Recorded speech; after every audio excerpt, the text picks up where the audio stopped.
The views and opinions expressed on any program are those of the producers and/or the persons appearing on the program and do not necessarily reflect the views and opinions of FRCMedia, Bristol Community College, or the City of Fall River.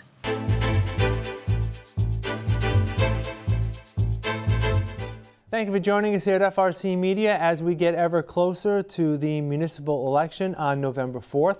We're spending time speaking to the candidates. I'm pleased to be joined today by one of the two candidates running for mayor. He is a challenger looking to unseat incumbent Mayor Paul Coogan, Gabriel Boomer Amaral. Boomer, how are you? Thanks for joining me. I appreciate it.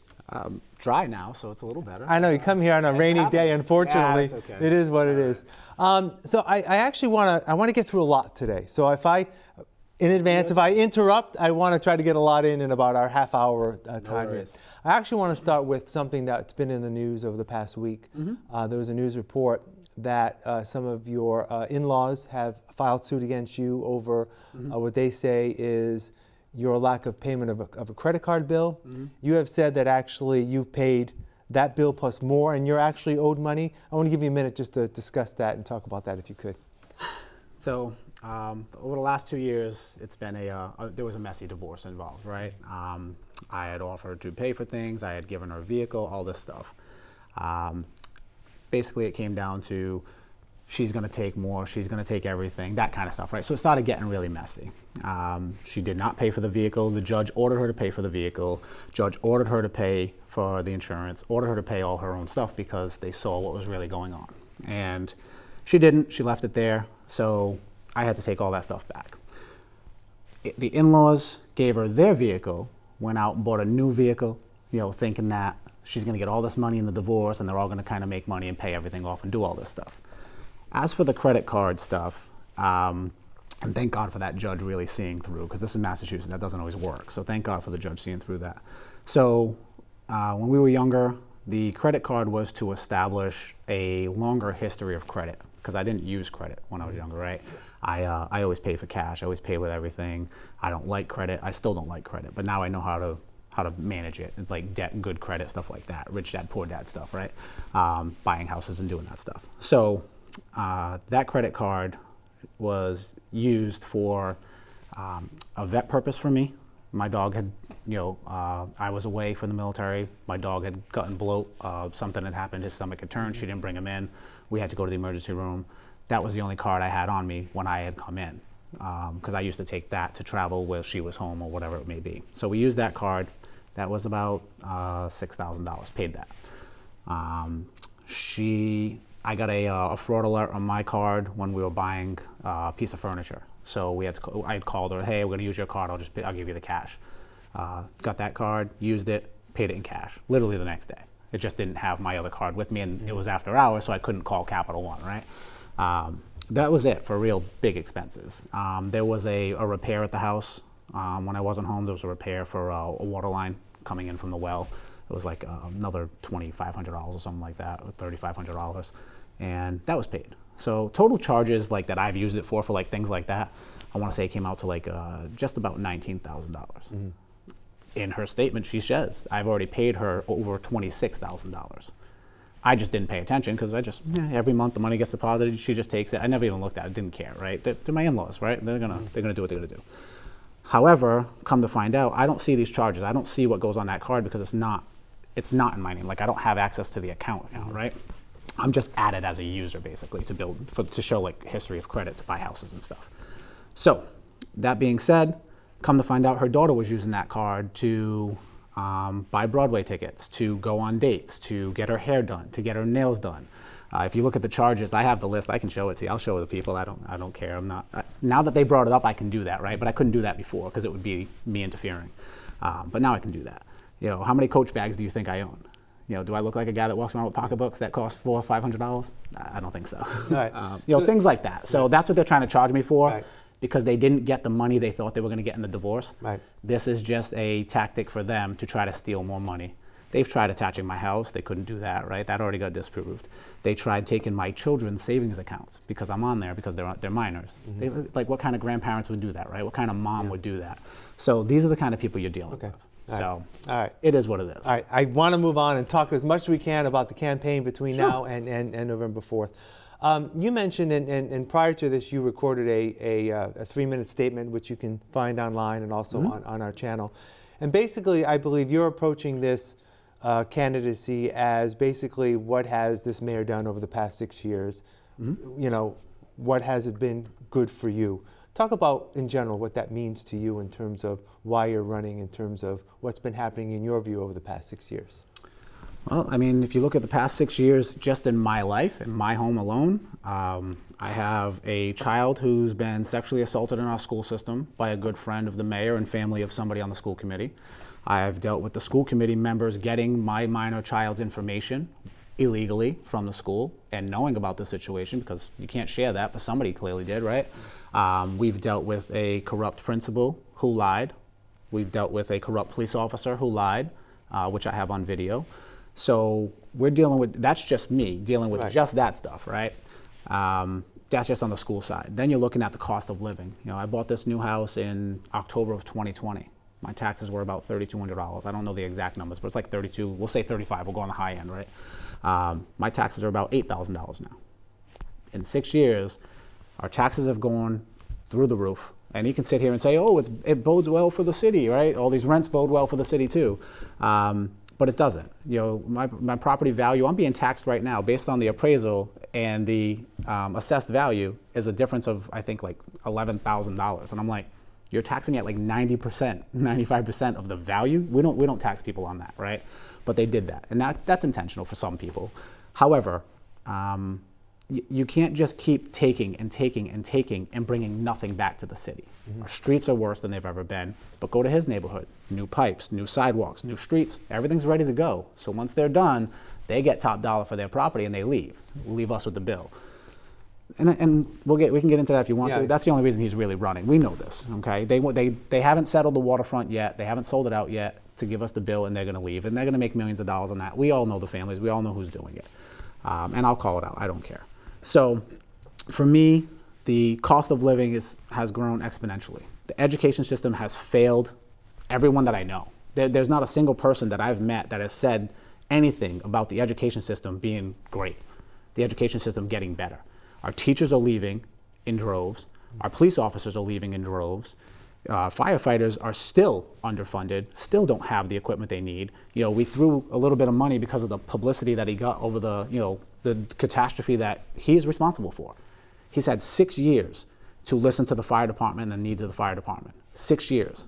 He has not done so. But now all of a sudden he's going to find all this money and he's going to do everything to work with the fire department. I was there last night.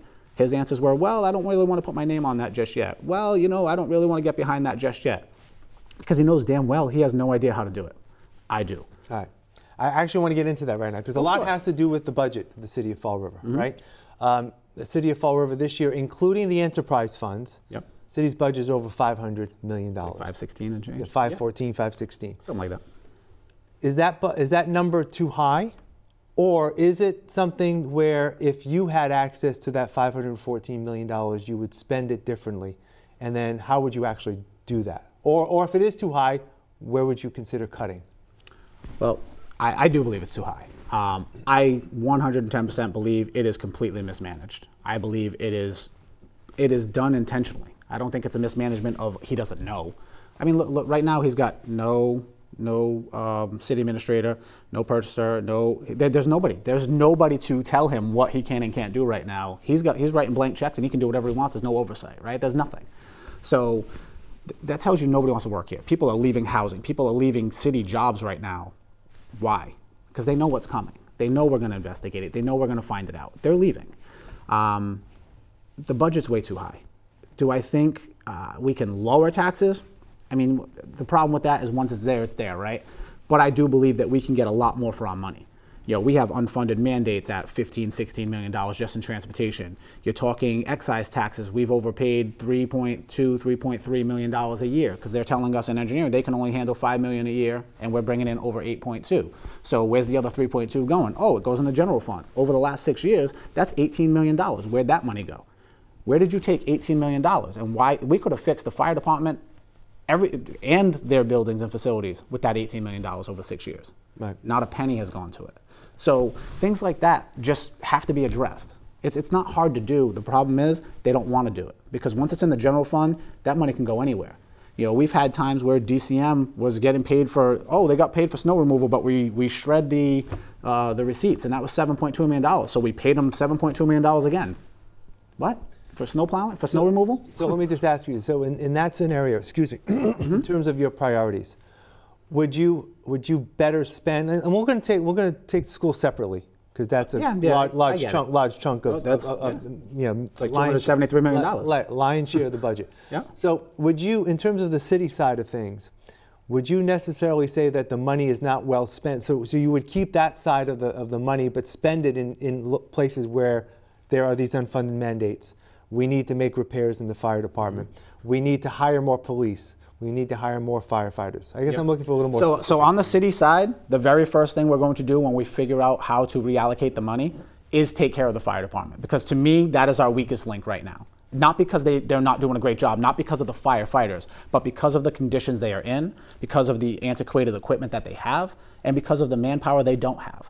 You know, every time we get a cut, it's, we got to cut firefighters. What happened in 2009, right? What do? We cut firefighters, because that's what we think the costs are. Notice we didn't cut all the people that he brought in for these six-figure jobs. Why didn't we do that? Because they're not protecting anybody. You're going to tell me you needed all of those people and the friends and family that you brought in, but not the firefighters? And now here we are with 10 innocent lives lost, because that's the mindset of these people. You know, when I look at that on the large scale, when politicians talk about, we're going to take from the military, it's the same thing. It's less than 1% of the population. So on the voting scale, on the big scale of things, they don't matter. And that's how our politicians here look at our fire department, and that is incorrect. Without our fire department, what's the point of growing? What's the point of getting all these businesses here and all these people here and all this housing, right? If we can't protect them, if you can't keep them safe. The money's coming in. Where is it going? Because it's not being utilized correctly. So yes, I will reallocate that money. As we find that money, the fire department will be my first option to correct and fix and get to standard. And then we will reallocate from there. Public safety, education, we're going to work on that. Education's a little separate, because that's got to go through a school committee and stuff like that. But I believe, I strongly believe that we're going to have the right school committee members there to get it done. And I believe they're all going to be on the same page of what's best for the children for once. Now let me ask you, taxes aside, you've talked about not raising taxes at all. In my first, yep. Yeah, to begin with, are there any ideas in your head that if the city does need additional revenue, after things are cleaned up and things are allocated, any ideas on how the city can raise extra revenue under your administration? I do, but we have a debate coming up, so I kind of want to keep some things. Oh, good. And I think that'll be here. Yeah, so we do have a debate coming up, so those things will be coming out. This isn't hard. The issue being, if you go to, you look at the dive team stuff that they just did, right? We got teams showing up from New Bedford, Brockton, wherever it may be. They're showing up with $10,000 drones. Oh, we got a grant for this. Oh, we got grants for this. We don't have somebody who knows how to do that. So when I bring in grant writers, one specifically for public safety, one specifically for education, and one specifically for the environment, parks, and everything, we have dedicated personnel that are going to work with all these departments to make sure we bring in all the free money we can get. Okay, that's just to help us, make sure that we have the best of the best. Right. But within our budget, we have the money to be able to not only survive and breathe, a little easier, but not have to continue to go after the 30% of the taxpayers. But also how to help those taxpayers create wealth for themselves and do so, and they get the, they get the ability and the for lack of a better term, that we can cut through the red tape more for the homeowner that wants to build, instead of the TIFs for the multimillionaires getting the housing. I'm not saying people can't come here and build. You want to invest here, you want to build here, that's fine. But you're not getting 100% tax write-off for it from us, and we're going to be paying the bill. That's the problem. Our average everyday worker class and homeowners are paying the bills, but these people are getting all the money coming in. It's not helping us. Yeah, they're still paying state taxes. That's great. Do you see the state coming in helping us? Because I don't, because it took 10 dead bodies for them to find $1 million just to give us 4 firefighters. Yeah. So I don't trust the state to come and save us. We are Fall River, we're going to save us. You currently work in real estate, so you see what the value of homes are in Fall River and in the region. I asked this, and this may not be an easy question to answer, but I will ask you anyway. I did ask the mayor, and it was a little difficult because of how this term is defined. Affordable rents. How do you define that? And what would you consider to be an affordable rent in Fall River for, say, a 2-bedroom apartment? Well, let's look at it this way. What's the average income in Fall River? Most people are living below the poverty level based on today's income, okay? In Massachusetts, every person needs to make at least $120,000 just to live today. Do you think the average person in Fall River is making $120,000? Absolutely not. The average mortgage right now to buy a home is between $3,000 and $4,000, right? $3,000 and $4,500 or so. That's the average mortgage. So somebody's got to make a minimum of $4,000 a month just to pay their mortgage. So if I have a 2-family home and my mortgage is $4,500 and I live on one, I got to make up about $2,500 if I'm going to pay the other $2,000. Plus there's the sewer bill, plus there's the water bill, plus there's the stormwater. You know, there's every fee under the sun that they want to rape you for.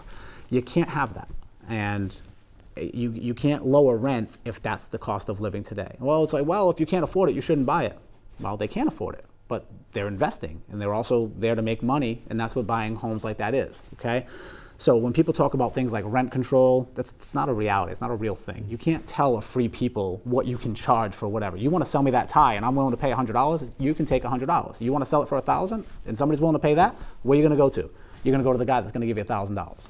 And this is America. At the end of the day, it's still America. You have to do that. So how do you figure that out? How do you lower that cost? Well, I don't think we have affordable housing. I do rentals all the time. I have apartments right now for landlords that are $2,000, $3,000, you know, depending on what we're renting out. I got a house for $3,500. I got apartments for, you know, between $2,000 and $2,400. But because Section 8 goes up, they can raise the rents, and they have no problem taking that. The Section 8 isn't going to Fall River people, okay? So we need to make the rents affordable for people to be able, the working class to be able to afford and do it. So we're not taking everybody's outside stuff in here.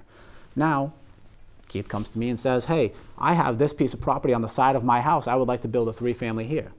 I'd rather you build that 3-family with a 10-foot variance, right? And give you that variance for a property that's actually going to pay taxes to the city. You're actually able to charge less for rents because your mortgage is only $1,200 because you only paid $300,000 for that house to be built. You don't have to rip off the next person. So how can a mayor and an administration help with those costs of those people who are not the Section 8 that are renting in Fall River? I guess what can be done?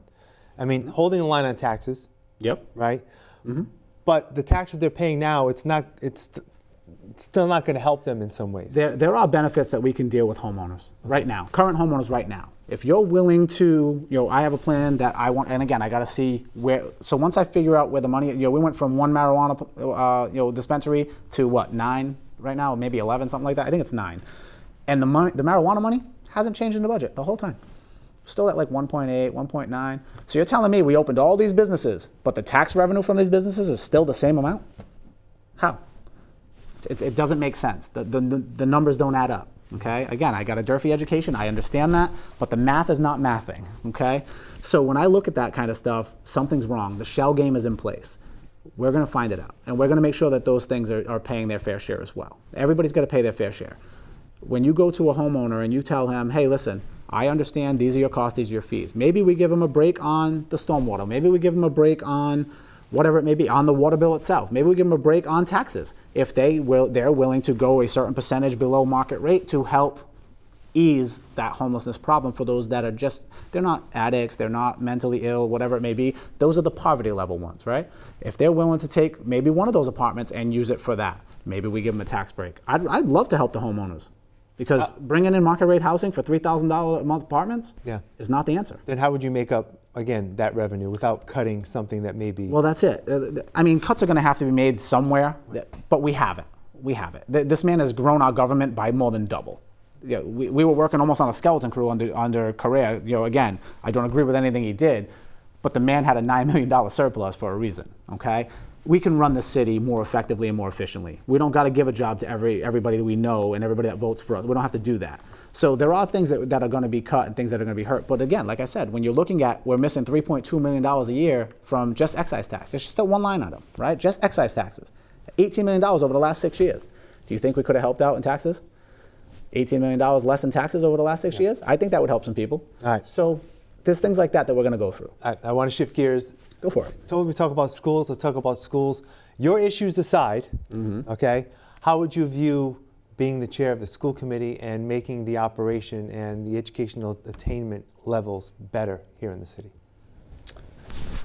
Simple. Stop showing up and making it like a preschool classroom where everybody's sitting there playing tit for tat. Work together. Focus on the goals. Focus on the children. Because if their goal is not to get the children educated, keep them safe, fed, and get back home safely, then they don't belong here. Simple as that. If you're going there worried about what somebody's wearing that day and you're going to laugh at people or you just don't like what they have to say and you got a bunch of just yes men, I don't want yes men on there. I don't care. Like, if you don't like me, that's fine. Don't like me. But don't like me before the meeting. Don't like me after the meeting. Like what we have to get accomplished at the meeting. So this tit for tat stuff and trying to one up everybody and trying to grandstand, I don't care for it from anybody. We're going to work together. The goals are going to come in. We're going to have leadership in place that puts the children first. And right now we don't have that. Right now we have leadership in place that takes care of their friends. It's still that same good old boy system. It's all about covering things up. We're not going to have that. You're going to have transparency. Our parents are going to know exactly what their kids are doing, exactly what's going on. And our teachers are going to have the ability to teach and educate again and discipline. Yeah. You know, the disciplinary stuff has to happen because the schools are so afraid of discipline now because it's a numbers game. It's a money game. Our children are not commodities. They're our children. They need to be educated. So a lot of that's going to take place. For instance, we had a cyber attack, okay? Whatever happened to it? How did we get all our systems back? Oh, do you know that our systems were hacked and our information was released for a set amount of time? Do you know that we paid a set amount of money that we don't know about?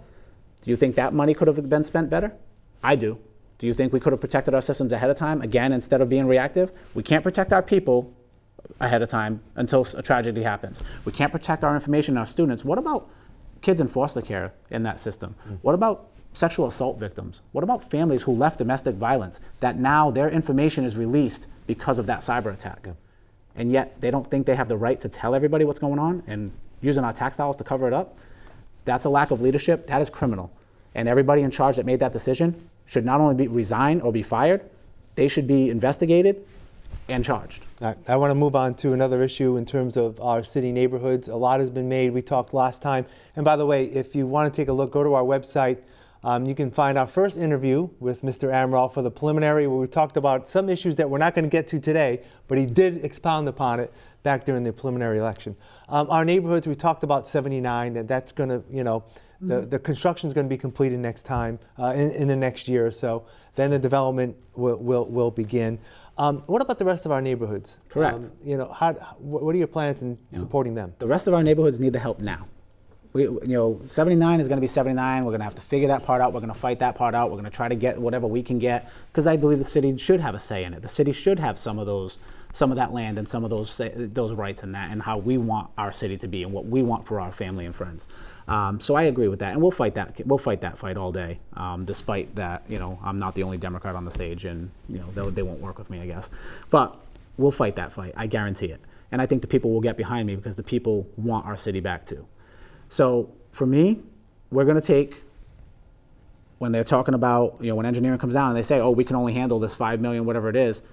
Okay, what do you need from us to handle the full 8 million? Or what do you need from us to handle, and we're going to do it in priority.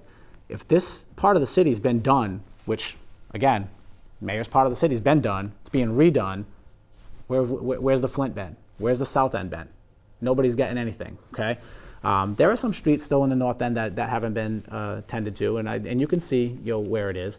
But let's be real, all of North Main, all the way up to South Main, hasn't been touched in forever. There's no goal, there's no plan, there's nothing. Why? The Flint, most people won't even drive by the Flint after a certain time. Unless they have to go to work that way or they have to get somewhere to go that way. Nobody's going by there. They're petrified. People are afraid to walk there. My daughter calls me when she leaves theater because she's petrified to leave there. Because you look across the street at the bus stop, you got everybody hanging over, and the same element, right? All the addiction, all that stuff. It's all there. There's an elderly home right across the street. Those elderly people don't want to leave and take a bus to go shopping because the people that are standing there asking them for money, or they're petrified of what's going to happen to them. That's not okay. So we're going to work on the public safety stuff. Like I said, that's going to come first. And I think cleaning up those streets from that way is going to help us bring in the business, bring in the elements that we need in the city to help generate the income and clean up the city. What's your plans for revitalizing downtown? we still have to start with the public safety first, right? You know, we have stores closing because they're getting robbed 23, 27 times a day. You can't have that, okay? You're getting robbed all day long. You got no help. You got no security. You got no protection. Our police are understaffed, so you got 10 cars covering a 12-sector city. They can't get everywhere. And they're not looking at minor theft stuff, so they're not looking at that stuff. So these stores and these business owners need to know that they're coming here and they're going to be taken care of. They're going to be protected. If they're coming to pay taxes to our city, they deserve our protection, because that's what they're paying for. They deserve us to come and take care of them. So that'll be something we work out. I do have some businesses that I'm in contact with that I'm talking to right now that already have set plans that they want to come in. 2 specific ones that want to come in on the South Main era, after talking, and believe it or not, one of them actually they grew up here, and they actually brought their business out to Providence and out to Boston. They're actually going to bring one. They want to open one here, so that's great. I actually didn't even know they were from Fall River when I went and talked to them. I was just out to eat. Right. So we're going to bring the businesses in. We're going to talk to people. We're going to take care of those businesses. You know, if I got to give a TIF to a business that's bringing jobs into the people, I'd rather give him a TIF than a TIF to somebody who's going to build $3,000 apartments, collect all that money, and not pay a dime in taxes to help the city. But yet, use our resources, our schools, our streets, everything. Like, you can't do that. You can't just take and take and take, and you're the only one making money, and the taxpayers are suffering. Right. You can't have that. So the businesses are going to come in, and they have more of a say than those investors with homes. In the final few weeks of the campaign, what are you doing out there to make up those votes between now and November 4th? Stressing. Honestly, I'm out there. I'm putting out the signs myself. I'm going door to door. The outreach has been amazing. I think I've met maybe 4 people who said that they still wanted to vote for the mayor. So I think the outlook looks great. The bigger issue we're having is there's so many people that say, hey, you got our support. We definitely going to support for you. We're definitely going to vote for you. They're petrified to donate. You know, this is expensive, right? The mayor's got $50,000. Why does that happen? Well, the mayor gets $50,000. So say this company A, we're not going to use names, company A gives the mayor $1,000 from this member, this member, this member, this member. They got 10 members in their family. It's $10,000.